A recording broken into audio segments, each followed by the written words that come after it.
Dentro y fuera de Hermann Hesse. Había una vez un hombre llamado Frederick. Se dedicaba a tareas intelectuales y poseía una amplia extensión de conocimientos. Sin embargo, no todos los conocimientos significaban lo mismo para él, ni apreciaba cualquier actividad intelectual. Tenía preferencia por un cierto tipo de pensamiento, desdeñado y detestando los otros. Sentía un profundo amor y respeto por la lógica, ese método admirable, y en general por lo que él llamaba ciencia. 2 y 2 son 4, acostumbraba a decir. Esto es lo que creo, y el hombre debe construir su pensamiento sobre la base de esta verdad. No ignoraba, sin duda, que existían otras clases de pensamiento y cultura, pero no los consideraba como ciencia y tenía una pobre opinión de ellos. Aunque libre pensador, no era intolerante con la religión.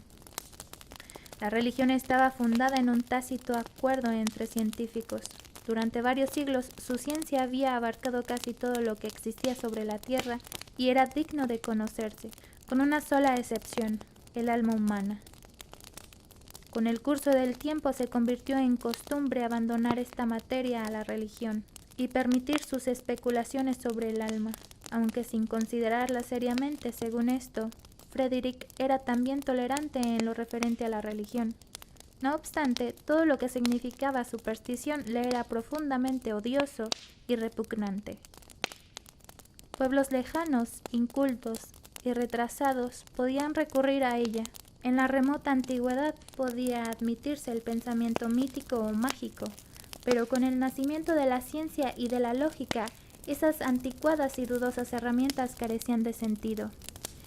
Eso es lo que decía y lo que pensaba.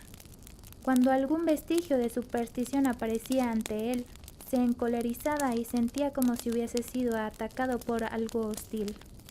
No obstante, lo que más le irritaba era hallar tales vestigios entre hombres de su propia clase, educados y versados en los principios del pensamiento científico. Y nada le era tan doloroso e intolerable como el concepto escandaloso, que había oído recientemente formulado y discutido incluso por hombres de gran cultura. La idea absurda de que el pensamiento científico no era posiblemente un hecho supremo, independiente del tiempo, eterno, preordinario e inexpugnable, sino solo uno de tantos, una transitoria manera de pensar, no impenetrable al cambio y a la decadencia. Esa creencia irreverente, destructiva y venenosa se extendía. Ni el propio Frederick era capaz de negarlo. Había surgido al azar como resultado de la angustia originada en todo el mundo por la guerra, la revolución y el hambre, a la manera de un aviso, como espiritual escritura de una blanca mano sobre un blanco muro. Mientras más sufría Frederick por la existencia de esa idea y por lo profundamente que lograba afligirle, más apasionadamente la atacaba, tanto a ella como a aquellos a quienes sospechaba sus secretos defensores. Hasta entonces, solo muy pocas personas verdaderamente cultivadas habían proclamado abierta y francamente su fe en la nueva doctrina, que parecía destinada, de lograr difusión y fuerza, a destruir a todos los valores espirituales sobre la tierra y a provocar el caos. Pero la situación no había llegado aún a tal extremo, y los dispersos mantenedores eran tan pocos en número que cabía considerarlos como casos singulares y excéntricos, elementos peculiares, pero una gota del veneno, una emanación de esa idea. Podía ser percibida en cualquier momento. De un modo u otro podían surgir entre el pueblo y los medios cultivados una serie de nuevas doctrinas esotéricas. Con sus sectas y discípulos, el mundo estaba lleno de ellas. Por doquier se veía amenazado por la superstición, el misticismo, los cultos espirituales y otras fuerzas misteriosas, a las cuales era necesario combatir. Pero la ciencia, por un particular sentimiento de debilidad, les había concedido hasta el presente vía libre. Un día, Frederick visitó a uno de sus amigos, con quien frecuentemente había investigado. Hacía algún tiempo desde la última vez que le vio. Mientras iba subiendo por la escalera de la casa, intentó recordar cuándo y dónde había estado por última vez en compañía de su amigo. Pero Aunque se enorgullecía de su excelente memoria, no lo conseguía. Imperceptiblemente molesto y malhumorado, mientras aguardaba ante la puerta de su amigo, intentó librarse de esta sensación. Apenas había saludado a Erwin, su amigo, cuando advirtió en su cordial semblante una cierta, aunque reprimida sonrisa, que le pareció advertir por primera vez. Apenas vio aquella sonrisa, en cierto modo burlona u hostil, pese a su apariencia amistosa, recordó inmediatamente lo que estuvo buscando infructuosamente en su memoria. Su último y anterior encuentro con Erwin. Recordó que se habían separado sin haber discutido, desde luego, pero con una sensación de discordia interna y disgusto, porque Erwin había prestado entonces muy escaso apoyo a sus ataques contra los dominios de la superstición. Era extraño. ¿Cómo podía haber olvidado aquello por completo? Comprendía también que esa era la única razón de haber evitado a su amigo durante tanto tiempo. Simplemente ese descontento, y que desde el principio había sido consciente de ello, aunque se inventó una multitud de excusas para el repetido aplazamiento de esta visita. Ahora se enfrentaba el uno al otro.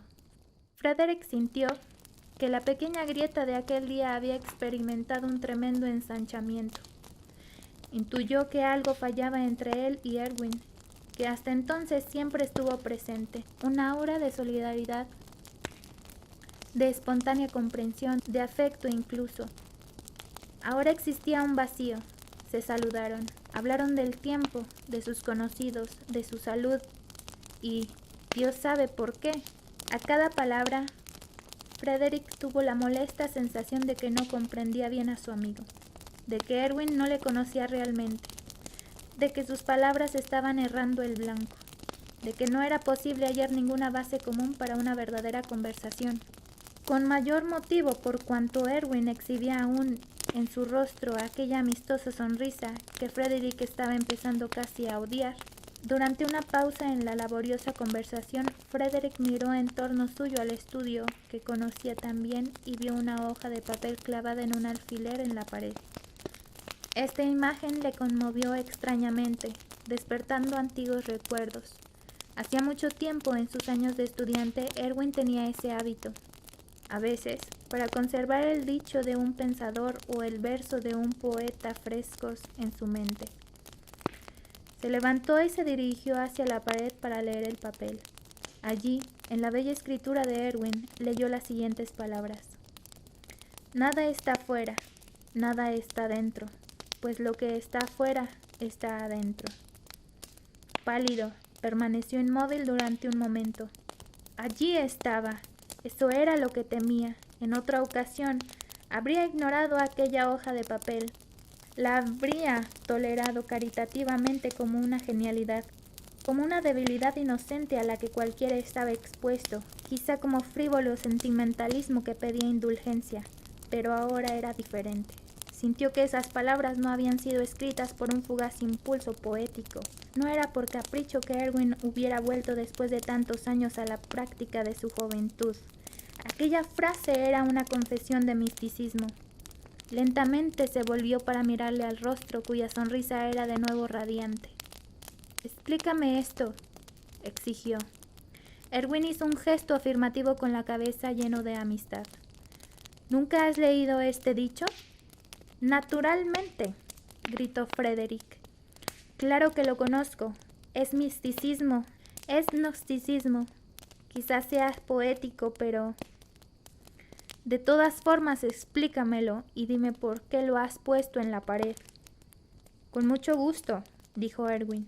«El dicho es una primera introducción a una epistemología que he estado investigando últimamente y que me ha proporcionado ya muchas satisfacciones». Frederick reprimió su arrebato.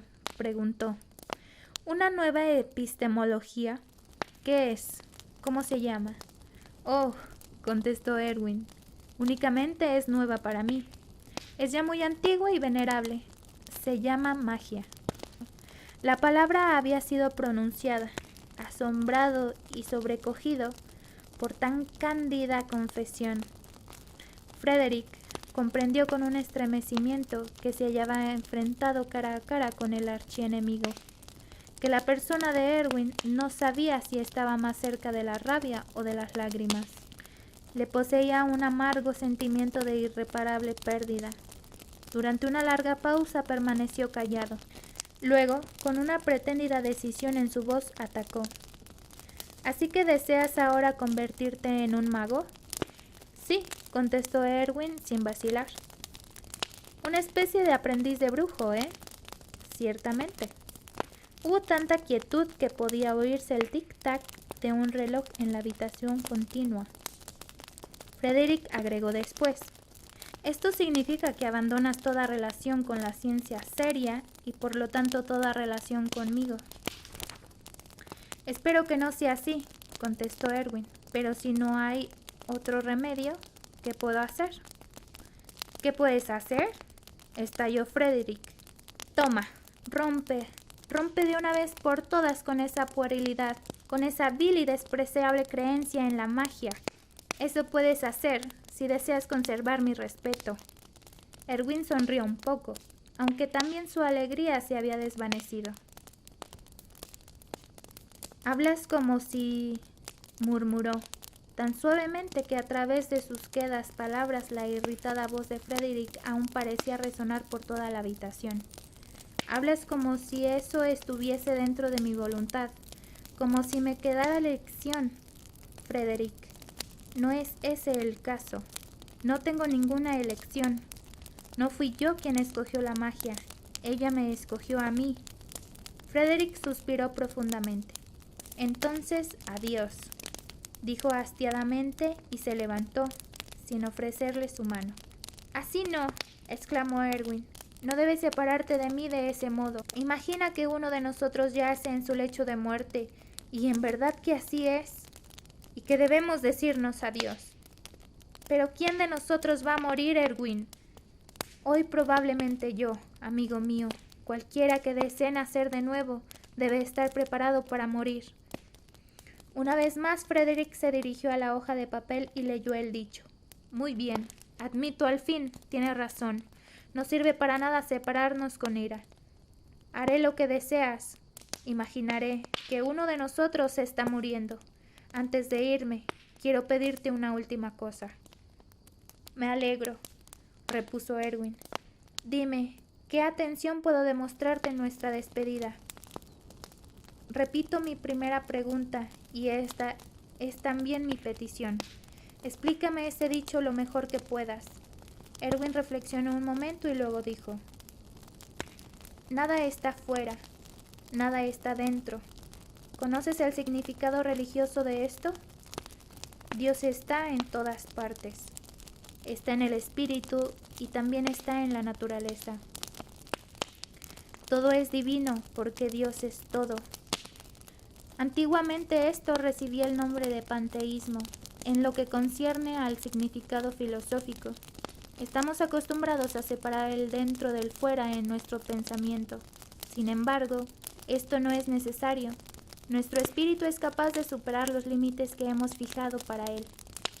En el más allá del par de antítesis que constituye nuestro mundo, comienza un nuevo y diferente conocimiento.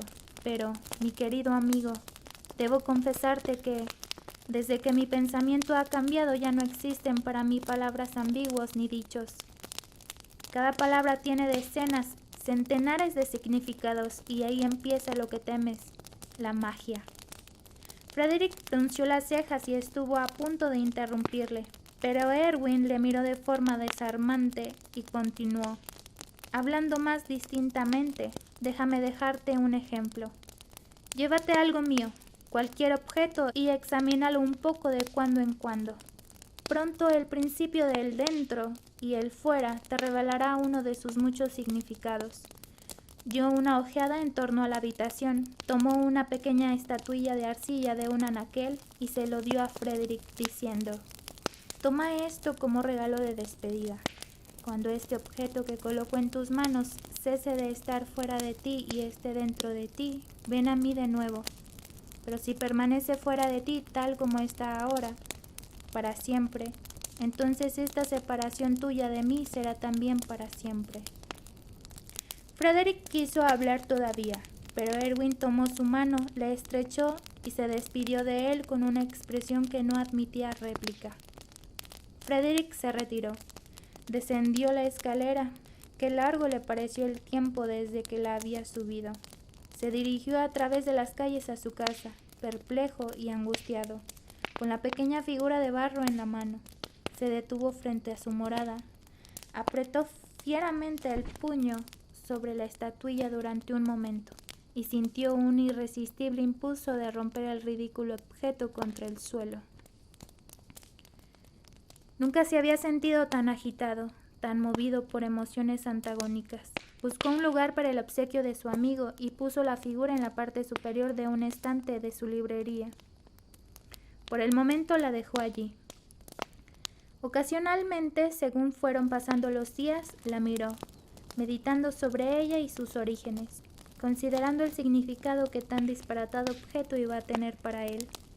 Se trataba de una pequeña figura que representaba un hombre, o un dios, o un ídolo, con dos rostros como el dios romano Jano, modelada más bien toscamente en arcilla y cubierta con un tostado y algo cuarteado barniz. La pequeña imagen tenía un aspecto grosero e insignificante. No era desde luego una obra griega o romana. Probablemente se trataba del trabajo de alguna raza inferior y primitiva de África o de los mares del sur. Los dos rostros, que eran exactamente iguales, mostraban una sonrisa apática, indolente y débilmente burlona. El pequeño gnomo prodigaba su estúpida sonrisa de modo en especial desagradable. Frederick no pudo acostumbrarse a la figura. Le resultaba totalmente inestética y ofensiva. Se interponía en su camino, le turbaba, y al día siguiente la tomó para dejarla sobre la estufa, y pocos días después la trasladó a un aparador. Pero una y otra vez aparecía en el campo de su visión, como si le estuviese imponiendo su presencia. Se reía de él fría y estúpidamente. Se daba tono, exigía atención. Tras unas cuantas semanas la puso en la antecámara, entre las fotografías de Italia y los recuerdos triviales que jamás miraba nadie. Ahora, al menos, solo veía al ídolo al entrar o al salir. Pasaba junto a él rápidamente sin prestarle atención, pero también allí el objeto le fastidiaba, aunque no quiso admitirlo. Con aquel juguete, con aquella monstruosidad de dos caras, la vejación y el tormento habían entrado en su vida. Un día, meses más tarde, regresó de un corto viaje. Emprendía ahora tales excursiones de cuando en cuando, como si algo le empujase secretamente. Entró en su casa, atravesó la antecámara, fue saludado por la criada y leyó las cartas que le aguardaban, pero seguía intranquilo, como si hubiera olvidado algo importante. Ningún libro le tentaba, ningún sillón era cómodo. Empezó a torturar su mente. ¿Cuál era la causa? ¿Había descuidado algo importante? ¿Comido algo que pudiera trastornarle? Al reflexionar descubrió que esta sensación de inquietud había aparecido al entrar en el apartamento. Volvió a la antecámara e involuntariamente su primer mirada buscó la figura de arcilla. Un extraño terror se apoderó de él al no ver al ídolo. Había desaparecido. No estaba. ¿Se había marchado caminando con sus pequeñas piernas de barro? ¿Había volado? ¿Desapareció por artes de magias? Frederick recobró la calma y sonrió ante su nerviosismo. Luego empezó a buscar tranquilamente por toda la habitación. Al no encontrar nada, llamó a la criada.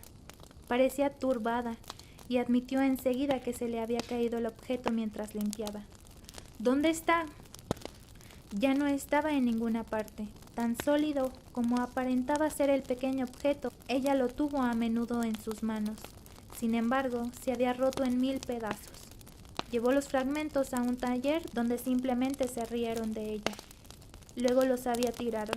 Frederick despidió a la criada. Sonrió, se sentía contento. Qué poco le importaba el ídolo. La abominación había desaparecido. Ahora tendría paz. ¿Por qué no habría deshecho el objeto a golpes desde el primer día? ¿Cómo había sufrido todo aquel tiempo? ¿De qué forma indolente, extraña, astuta, perversa, diabólica le había sonreído el ídolo? Ahora que había desaparecido, podía admitir la verdad. Había temido verdadera y sinceramente a aquel dios de barro. No era el emblema y el símbolo de todo cuanto le era repugnante e intolerable, de todo cuanto reconoció siempre como pernicioso, hostil y digno de supresión, un estandarte de todas las supersticiones, de todas las tinieblas, de toda coerción de la conciencia y el espíritu. ¿No representaba esa horrible fuerza que se siente a veces bramando en las entrañas de la tierra? Ese lejano terremoto, esa próxima extinción de la cultura, ese naciente caos. ¿No le había robado aquella despreciable figura a su mejor amigo? Es más, no robado, sino convertido en enemigo. Ahora el objeto había desaparecido, desvanecido, roto en 1000 pedazos, acabado. Era mucho mejor que si lo hubiera destruido por sí mismo. Eso pensó, o dijo, y volvió a sus asuntos como antes. Pero la maldición persistió. Justamente cuando había conseguido acostumbrarse más o menos a aquella ridícula figura, precisamente cuando verla en su lugar habitual en la mesa de la antecámara se le había hecho gradualmente familiar y nada importante, era cuando su ausencia empezó a atormentarle. Sí, la echaba a faltar cada vez que cruzaba aquella estancia. Veía constantemente el espacio vacío donde había estado, y el vacío emanaba de aquel lugar y llenaba la habitación entera. Malos días y peores noches empezaron para Frederick. Ya no podía atravesar la antecámara sin pensar en el ídolo de las 2 caras, sin echarlo a faltar, sintiendo que sus pensamientos estaban unidos a él. Una agónica obsesión creció en su interior. Y no era simplemente al cruzar aquel cuarto cuando se sentía prisionero de su obsesión, de la misma forma en que el vacío y la desolación irradiaban del ahora vacío lugar en la mesa de la antecámara. Aquella idea obsesiva irradiaba dentro de él. Empujaba todo lo demás a un lado, encontrándole y llenándole de extrañeza y desolación. Una y otra vez imaginó a la figura con suma claridad, para demostrarse a sí mismo lo absurdo de afligirse por su pérdida. Pudo verla en toda su estúpida fealdad y barbarie, con su vacua pero astuta sonrisa, con sus 2 caras, impulsando como por una coacción, lleno de odio y con la boca torcida. Se descubrió a sí mismo intentando reproducir aquella sonrisa. Le incomodaba la duda de si las 2 caras eran en realidad exactamente iguales.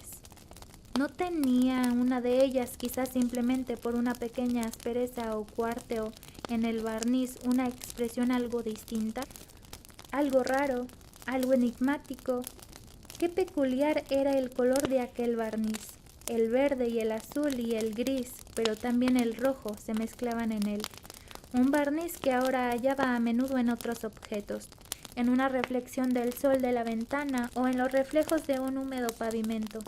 Cavilaba mucho sobre aquel barniz, incluso por la noche. Le extrañó, igualmente lo extraña, rara, malsonante, poco familiar, casi maligna que era la palabra barniz. La analizó, llegó hasta invertir el orden de sus letras. Entonces leía Sinrab. Pero, ¿de dónde demonios tomaba su sentido aquella palabra? ¿Conocía la palabra Sinrab? Por supuesto que sí. Además, era una palabra hostil y mala, una palabra con perversas e inquietantes implicaciones. Durante mucho tiempo le atormentó esa pregunta. Finalmente dio con la respuesta. Sinrab. Le recordaba un libro que había comprado y leído hace muchos años durante un viaje, y que le había enterrado, atormentado pero fascinado secretamente. Se titulaba Princesa Sinraka. Era como una maldición.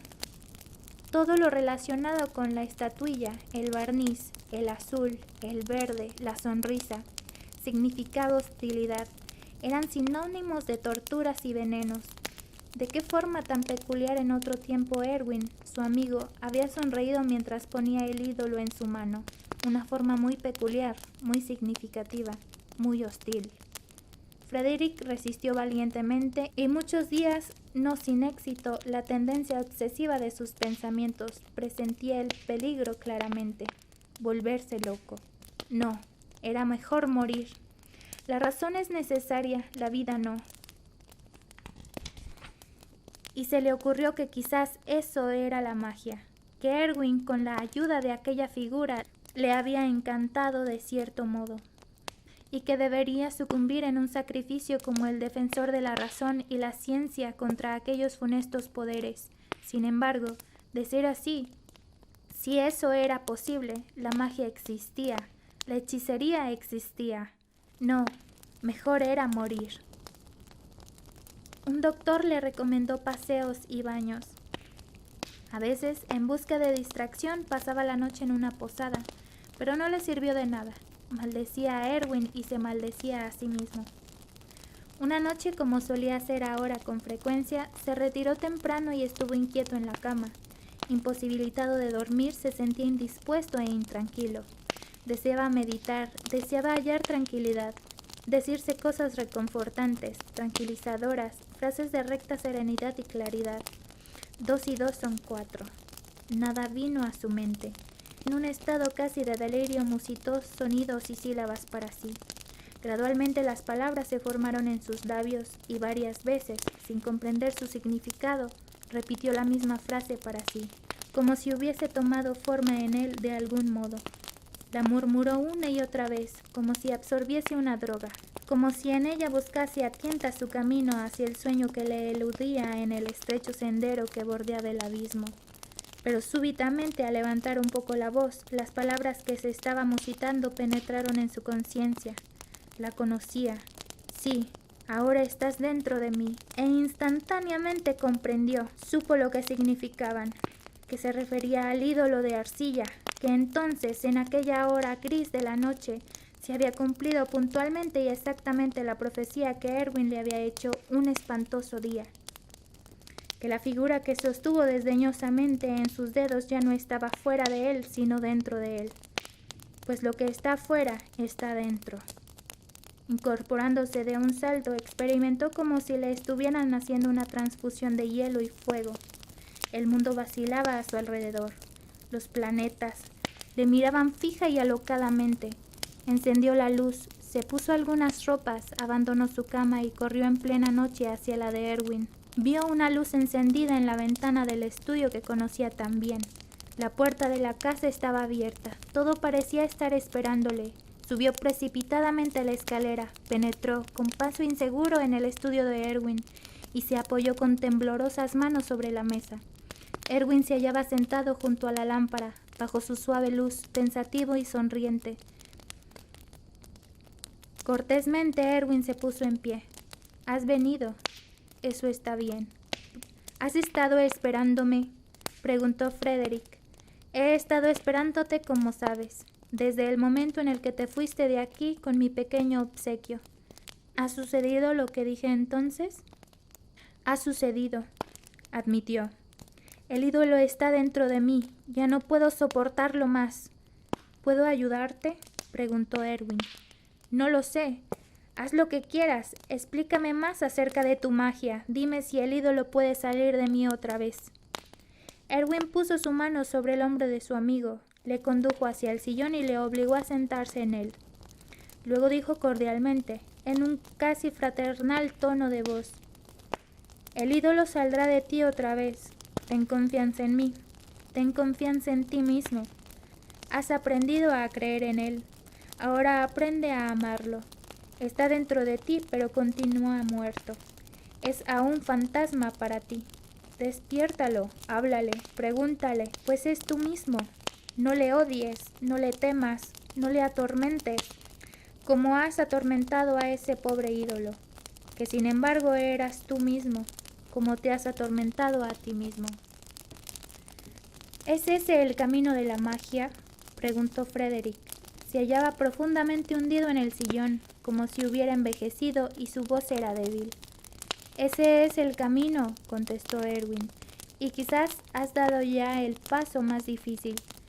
Has hallado por experiencia que el afuera puede convertirse en el adentro. Has estado más allá del par de antítesis. Te pareció el infierno. Aprende ahora, amigo mío, que es el cielo, porque es el cielo el que te espera. Mira, esto es la magia. Intercambiar el fuera y el dentro, no por el impulso ni con la angustia como tú lo has hecho, sino libremente, voluntariamente. Llama al pasado, llama al futuro, ambos se hallan en ti. Hasta hoy has sido el esclavo del dentro. Aprende a ser su dueño, eso es la magia.